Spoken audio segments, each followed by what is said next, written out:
Ole, hey, tuntuma chuanin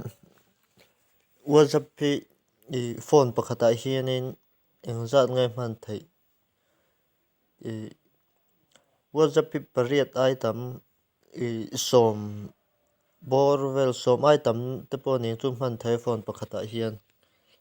WhatsApp mut chi hrang hrang amatin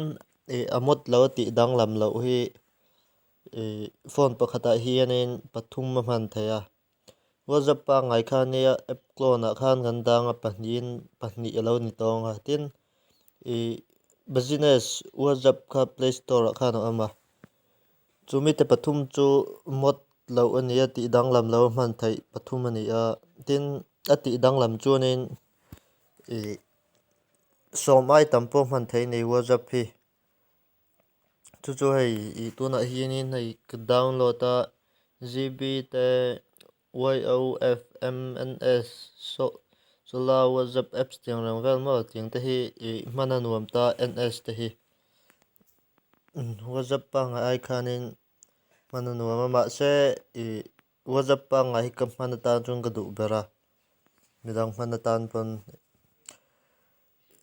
imang du ni chuanin description a khan a link kalo danga WhatsApp mot chi sang sang link hi a link a khan lu tanga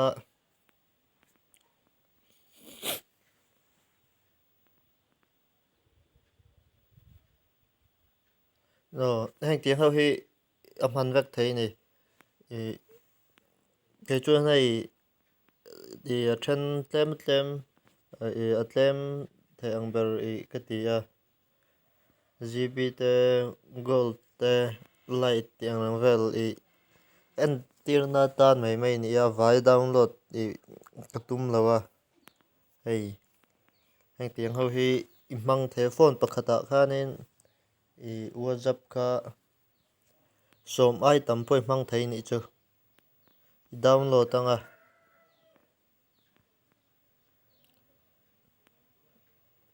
hei ka download ho ni a ai paruk ani a tin hei ba ka hianin Play Store khanin WhatsApp business kha WhatsApp ang chi WhatsApp tho ni a kha khai download tel thei boka omzia tak chuanin som ai tam imang thei ti na ni chu WhatsApp chuan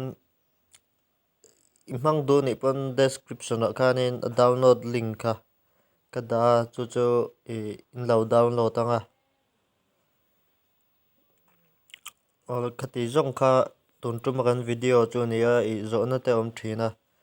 phone pakhata hi WhatsApp engzal ngai man thei ti rang vel a chana ani mai ti khanin WhatsApp som ai tam po man thei ma se phone number sang sang tur ni te kha lo se tai la khati zong kha ni e